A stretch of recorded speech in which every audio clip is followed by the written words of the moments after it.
guys, you're in a nutshell with me, Ina. Nako, OMG, finally. I think this is the most, no? Not one of the most requested interview since inumpisahan ko ang channel na ito. Pag may nagko-comment, no, sa inyo at sinasabi niyo, pwede niyo bang interviewin itong si Miss Rhea, ganito, ganyan. Siyempre, sinasabi ko rin, sige, try natin. Pero sa totoo, nahiya ako dati. Dahil, guys, we never met each other in person back in the Philippines, also, although nasa same line of work kami. Pero wala na ngayon, alam mo, naglakas loob ako at buti na lang pinansin niya ang aking message. No? So, laking pasasalamat ko. Ayan, ang ating kakwentuhan for this episode.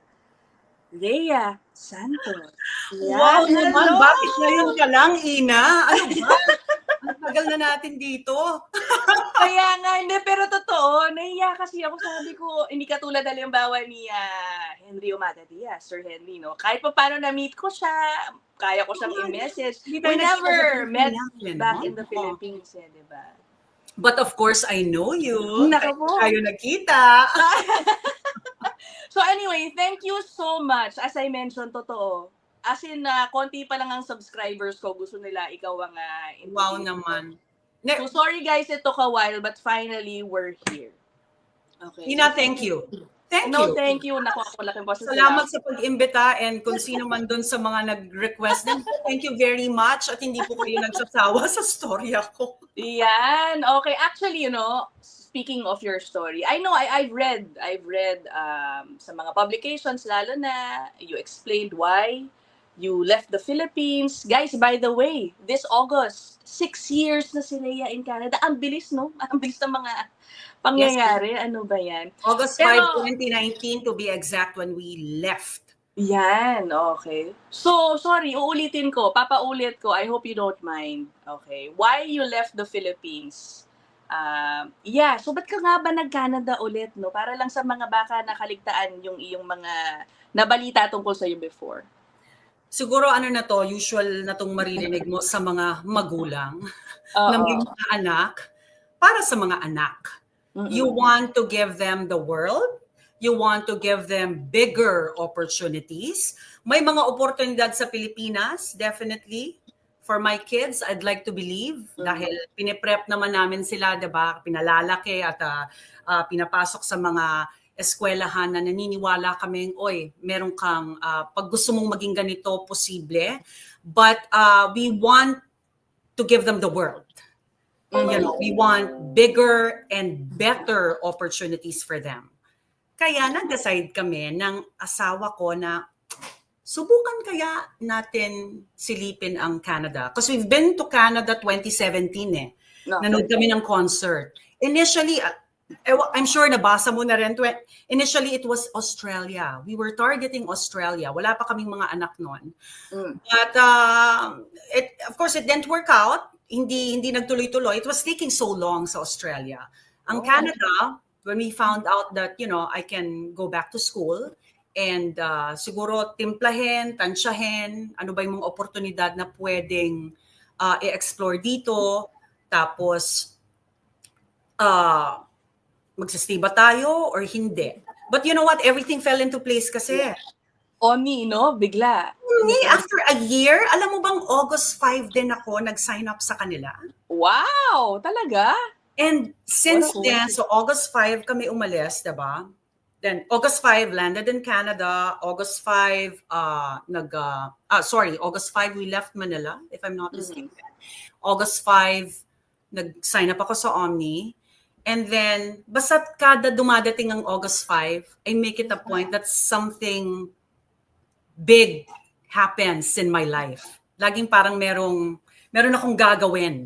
Yeah, okay. O, baka may mangyayari na naman this August. Kaya nga, nag-iisip ako.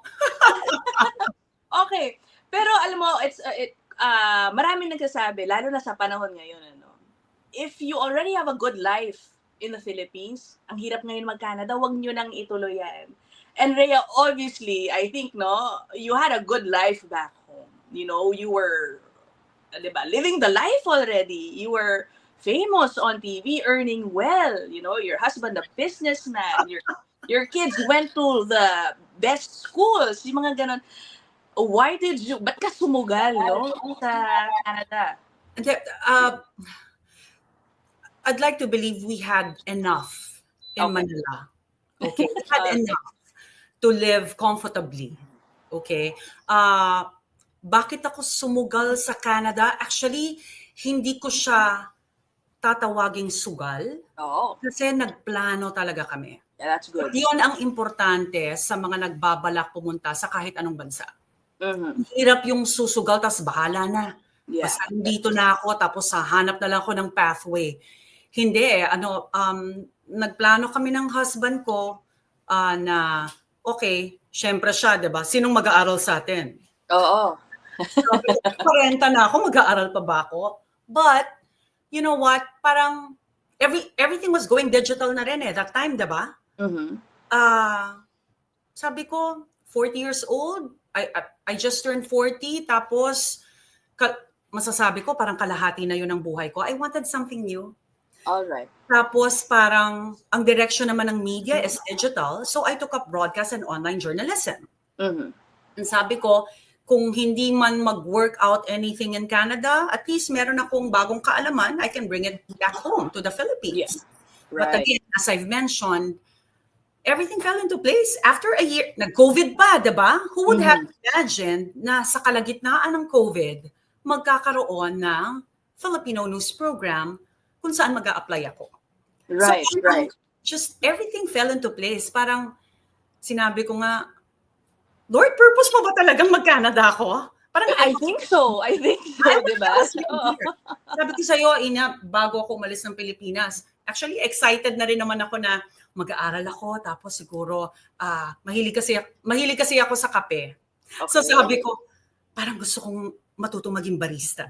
Wow, you were ready to take on that kasi yes, yan ang marami, mga part-time jobs di ba? Oo, parang magbarista kaya ako o kaya magre-retail ako dun sa mga favorite brands ko. Yan, Parang I was so excited.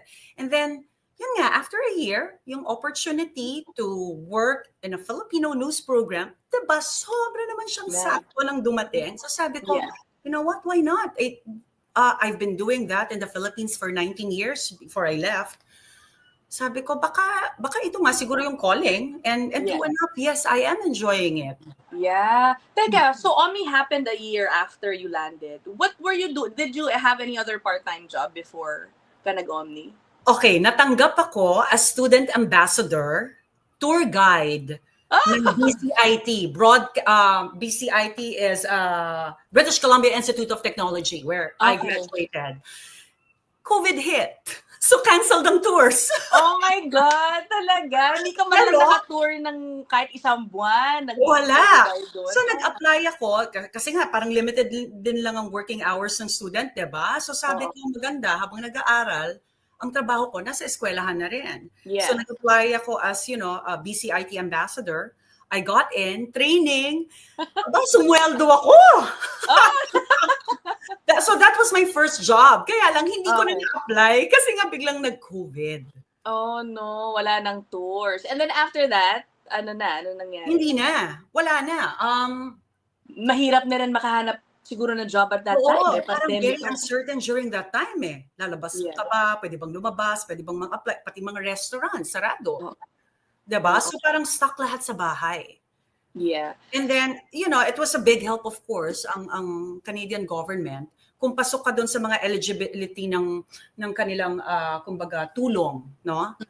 Sa mga nandito sa Canada, malaking tulong during that COVID. And we experienced that also. Alam mo, actually, I don't think I've ever spoken to somebody na temporary resident pa na nandito during the pandemic, kumbaga, hindi pa na PR, How was it? Doon mo na-feel yung kakaibang government assistance. Kasi I remember around that time, 2019, 2020, ang news sa Pilipinas niya, nagkakagulo sila over yung special amelioration program, yung SAP, na parang minsan from 3,000 pesos, umaabot na lang daw sa kanila 500 pesos. Yun yung mga panahon na yon. So I'm sure here, you somewhat saw the difference agad. Oo, doon naman kasi, if I remember correctly, sana hindi ko nagkakamali kasi yung husband ko, meron siyang employment, and parang ang eligibility that time is that you had to work sa certain job for a number of hours or a number of months. Pumasok yung husband ko. Oh, nice. Dahil nag-close din yung kumpanya Dahil COVID. Oh my, okay. So, pasok siya doon sa tulong ng government. Yeah. So, nakatigil lahat ng mundo, hindi alam ng tao kung ano ba tong COVID na to, saan tayo kukuha ng ganyan, whatever. Pang rent, ganyan, mauubos ang budget. Doon ko naramdaman siguro na, okay, naalagaan kami ng Canada kahit temporary resident kami. Yeah. Okay. And then I guess, no? But again, this is also important, Ina. Kasi sabi ko nga, hindi kami sumugal We came here prepared. Yeah. And that means financially prepared also. Yeah. That means, emotionally, pero yung emotionally prepared na yan, yes, I know, but ilang beses din akong umiyak na parang tinatanong mo yung sarili mo, tama ba itong ginawa ko? Dumaan ka din sa ganon. Yes, but yung importante kasi din syempre dun sa mga kababayan natin, hindi pwede yung bahala na attitude talaga Kailangan pagplanuhan mo, kailangan handa ka rin, diba? Financially, just in case may mangyari, ready ba ako? Just in case kung walang support ang government, saka kukuha, diba? Correct. Which reminds me yung mga international students dyan, may bago na namang adjustments sa mga required funds ninyo. Tumaas.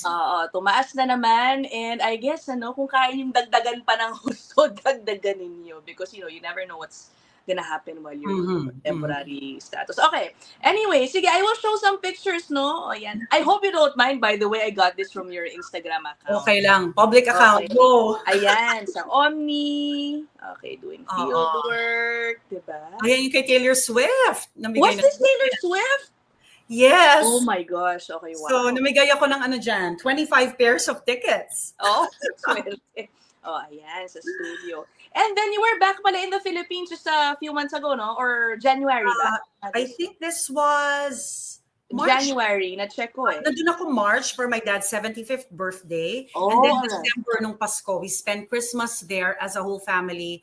After, that was our first Christmas since moving, nabuo kami. Yes, actually, the first Christmas namin sa Manila since 2019. Oh, nice. So it's been a while, no? Actually, kaya ko rin na binalikan yung picture mo sa Manila because I was wondering. So when you went back there after so many years na rin, how did it feel? Na medyo napatagal ka na sa Canada.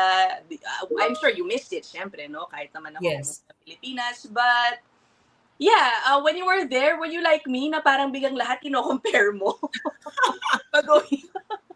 Well, I think, of course, you can't help but compare naman. Ang hirap. Like, kunyari, I'm sure dun din sa mga bumabiyahe, pag nagkakaroon ka ng pagkakataon to see, let's say, Japan or, I don't know, Hong Kong or kung saan mang lugar, parang, sana ang Pilipinas may ganyan. Sana. Minsan naman parang, kami, ang Pilipinas may ganito, kayo wala. Yeah. So, nung bumalik ako, sa Pilipinas, alam mo, lagi naman talagang namimiss yung pagkain Totoo. Actually, siguro yung feeling na ang Canada kasi ang lawak. Parang yung land area, parang ang lawak-lawak, parang hindi kayo magkakabanggaan. Yeah. Pero alam mo naman, of course, sa Pilipinas, very close tayo lahat. Nako, lahat doon, literally, Robby. Yes, sa traffic lang sa EDSA. Sa traffic lang sa EDSA, di ba? Very close tayo lahat. So parang, yung mga differences na gano'n, lalo na siguro kung matagal ka nang hindi umuwi ng Pilipinas, but still, yung same warmth ng mga Pilipino, sarap ng pagkain, sarap ng masahe. Ay, naku po, oh my God, ako din. Everyday ako nagpapamasahe sa Pilipinas. Pagkatan ako, ang mahal kasi, no, guys, dito sa Canada magpamasahe. Sa totoo lang. At saka na-appreciate mo talaga yung mga service workers natin. Yeah, true. Dahil dito kaya ang mahal ng tip, diba? Yeah. Totoo. If you're willing to pay tip this much to people here, minsan parang, ba't sa Pilipinas, okay na rin ng, of course, but iba din kasi ang cost of living din doon compared naman. Yeah, but I know what you're saying. Yeah. Yung mga things na gano'n, syempre nakukumpara mo. Correct. Pero ito, bumalik ka sa newsroom. Yan, sa GMA, no? You had a guesting in your old program. Ano nami-miss mo? Yeah, ayaw mo naman, hindi ka naingganyong baka bumalik. I'm sure some of your colleagues were telling you, balik ka na, iwan mo na yung Canada, umuwi ka na lang dito sa atin. And then nakakamiss every time I go back to the studio ng unang hirit. Tapos, of course, same pa rin yung samahan. And then, on and off camera, lalo na pag off camera, sobrang saya. Masaya talaga, parang walang nagbago. Until now, part pa rin ako ng chat thread nila. Nice. Okay. Miss ako doon at updated din ako sa mga balita sa Pilipinas because I have Pinoy TV sa aking, of course, television at TV pa rin po ako nanonood. Ano pa rin ako, old school pa rin ako, sa TV pa rin. Yung gusto ko yung pag gumigising, naka-on yung TV and then, I listen to the news. So I've maintained my friendship, my relationship with my unang hirit family. Oo. Ito ako, sabi ko sa iyo, I will ask you this. I'm curious. Ano ang biggest, or ano yung mga pagkakaiba ng pagiging reporter mo in the Philippines, news anchor in the Philippines, compare dito sa Canada, sa Omni News? Pagdating sa news gathering, syempre iba rin in a way yung audience eh. Kaya primarily, I think here, syempre, mga immigrant-related issues, yung mga ganyan. Yeah, can you share with us your thoughts tungkol dito? Well, unang-una, ikaw lahat dito. Oo, no? Ikaw lahat. Ang Omni Filipino, ilan ba kami? Sana tama sasabihin ko, 8? 9 na tao sa isang, for a 30-minute show that airs daily. Okay? Hi, baby! Oh my God. But yeah, yun siguro, of course, lahat dito. Yeah. Ikaw ang research, ikaw ang news gathering, ikaw ang mag-edit. Lahat. Edit, ikaw din. Grabe, no? So lahat, lahat. Ikaw magre-reach out kung sinong gusto mong interviewin. Of course, sa Pilipinas, you have researchers, you have producers. Of course, sometimes you do the interview, sometimes you write, pero may mga assigned people to do that.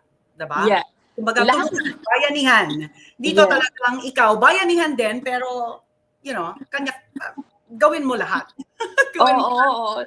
Did you have a hard time initially? Siyempre, yung network is important when you're a journalist, no? Yung saan ka nakakuha ng mga, how did you develop? Sorry guys, talagang curious ako dahil alam niyo naman, yun din ang trabaho ko dati. Oo nga. Paano yung networking mo when you were, just new in Canada? Nahirapan ka. How did you build your network back then? Sa totoo lang, hindi ko masasabing nahirapan ako to network. Good for Kasi, you. I'm very thankful din kung paano ako binigyan ng parang farewell ng GMA when I left. Whenever I talk about this with my husband, initially gusto namin na parang, okay, tahimik na lang tayo nga alis, ganyan. And then, kasi hindi namin alam kung paano ang magiging buhay din naman namin, di ba? Although we planned for this, pero parang tahimik na lang. But of course, yung last week ko sa GMA, parang they gave me a really unforgettable farewell party. Kumbaga, party sa unang hirit, even my colleagues. So I think yung ingay na yon nakatulong din when I moved to Canada. I see. It was easier for me to connect to people na, okay, sino ka ba? But why are you reaching out to me? And then when they Google my, maybe it comes up. I don't know. Okay. Na hindi po ako manloloko. Trying to get your side of the story, mga ganyan. And ibang-iba na rin kasi ngayon eh. You have Facebook. You want to talk to a Filipino in Israel. Or, I've done stories like that na parang nandito ako you work from home but you need to talk to a Pinoy, let's say, in Israel. Hanap ka lang, Pinoy in Israel. Lalabas. And then you start to engage. You just reach out to them. So parang, at saka ko, siguro it's a gift also sa mga journalists na katulad natin na yung gift ba na you're approachable and you can connect to people and tsaka yung gift of listening also to what they're saying kasi importante din yun eh. They feel na parang approachable ka, makikinig ka sa kwento ko. So parang I guess na-train na rin sa almost 2 decades of doing it in the Philippines. Yeah. So yeah, those hindi ako nahihirapang mag-network. If there's a difference siguro nakikita ko, Ina, when I started Omni Filipinos, sobra akong frustrated sa kulang ng impormasyon ng balita. What do you mean? Okay. All right. Let's say there's a crime. Nangyaring krimen. Sa Pilipinas, alam mo na, sinong namatay, sinong gumawa, minsan may pangalan pa nga nakukuha mo na on the same day. Makakapasok, may viz ka pa nung, or may visual ka pa nung, nung kung saan nangyari yung krimen. Kompleto ka na sa detalye mo. Baka makapasok ka ba sa bahay and then you annotate what you can see, diba? Dito, sobra silang yung value sa privacy. Privacy. And I observe that dahil nung unang, I think may ginawa kaming isang storya. So medyo nabitin ang community members sa detalye. So parang galit na galit sila sa comment. Ano bang balita yan? Bakit walang Bakit niya pinatay? Correct. Sasagot. Yeah. No, I understand. Observation ko din yan sa panonood ko. Yung parang, yun na yun. And then, hindi ko alam. Kaya minsan nabibilib din ako sa mga, yung freedom of the press din in a way sa atin. Hindi ko lang alam kung if it's too much sometimes. Kasi ibang level talaga yung access to information ng mga journalists back home. Sa Pilipinas. Oo, sa Pilipinas. Publication ban. Pag nagsabi ng publication ban, you can't say anything about the case. Yeah. Oo, no. Dito you are stuck, hindi naman stuck, pero very limited ka talaga kung ano yung sasabihin sa'yo ng investigating team, mga ganun. Right. Okay. At left nila, let's say, ang publication ban, it might take years bago mo masabi ang buong detalye ng isang krimen na kino-cover mo. Diba? Yeah. Okay. O baka ayaw na nila. Sorry guys, again, talaga I couldn't help myself from asking kasi nga curious ako, how journalists work here in Canada. So ikaw, your kids, you mentioned earlier, you moved here primarily for your children's future. Are they liking it here? Are they thriving? Have they told you about how they feel about Canada? They love it here. Both my boys, Uno and Yuan, are athletes. I have a 17-year-old who's turning 18 in a few weeks. And then my youngest naman, 13 years old, he's into basketball. Yung panganay ko was into volleyball, pero nako Ina, meron na akong university student. Wow! I can't imagine yung feeling. Wow, okay. Yes, and I think the greatest fear din talaga ng mga magulang when they start anew, sa isang lugar is that magkakaroon ba ng kaibigan mga anak ko, okay ba sila, sana walang mambully sa kanila.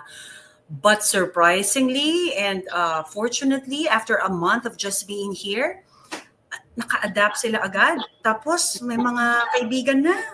Nice. And I think ang masarap ding makita yung independence nila. Like my 13-year-old, 12 years old pa lang nagbo-boost na yan mag-isa. Oo, no? Oo, All right. Diba? Kasi approaching half hour na tayo, no? Last na lang siguro. Do you have regrets yan about your move here? Kung meron na. Wala. No regrets. Wala. Of course, Philippines will always be my home. Canada is also home to our family. Pwede namang, hindi naman kailangan 50-50, diba? 50 ako sa Canada, 50% ang pagmamahal ko sa, hindi ganon. Buong-buo, 100%. We have so much love to give here in Canada and of course sa pinanggalingan nating bansa. But yeah, no regrets. And again, we are giving our kids options. I'm giving myself also options by being here. We just applied for Canadian citizenship. At sinabi mo talagang Canada Day, i-lodge an application for it to be memorable. So, and sabi ko nga, the moment we get it, and hopefully we get it, I don't know, but hopefully we get it, I will apply for dual citizenship. Yeah, maintainable. Yes. Oo. Oo. I see. Okay, that's nice. Good luck. No, I'm sure it will be approved, Ay, yun lang naman, Oo. Thank you so much, Rhea. Alam mo, ito, I'm here, sorry. Bago na, ito. do you still see yourself going back to the Philippines kahit for retirement? Retirement, I see myself going back and forth. Back and forth. Like for example, siguro, I love the beaches in the Philippines, lalo na ang Puerto Galera. Talagang our dogs are there. Yung aming dalawang aso, si Maple at si Corgi, na sikat sa Puerto Galera. I see. So parang, yeah, every time we go to the Philippines, yan, binibisita namin sila doon sa Puerto Galera. And yeah, we see, pinag-usapan na rin namin yan ng asawa na, okay, once. But we don't see ourselves retiring na walang ginagawa. Nag-iiba definition ng retirement ngayon. Kasi, oo nga, iba-iba na rin talaga sa totoo lang. We want to still keep doing something. So whether it's television or maybe pursuing a business, I don't know. But of course, that's the direction. Siguro, sana kayanin financially at kung ano-ano pa. Balik-balik, yun ang planning. All right. Okay, guys. Dito na lang natin tatapusin to, Thank you so much, Rhea, again, for granting me this interview. I know you have a very busy schedule. Sobrang thank you, pinansin mo ang aking message. Grabe ka naman! Grabe ka naman! But of course, you're welcome. I'm happy to do this. Baka kasi nagsasawa na rin kayo sa mga kwento ko. Hindi, oh my God. Oh yeah, pero sobra. Omni News, di ba? Omni News Filipino. Ano ba? It's really the go-to of everybody kapag news dito in Canada. So, I'm sure, very appreciative yung mga kababayan natin sa ginagawa mo dyan. Oo. Diba? Shout out din kay Ron. Hi, Ron. Oo. Yeah. Tsaka yung in a nutshell. Nakakaloka. Kasi, anyway, okay. Sige na, guys. We'll end this episode here. Thank you again, Rhea. I'll see you guys in the next one. Bye! Thank you, bye everyone. Thanks, Ina.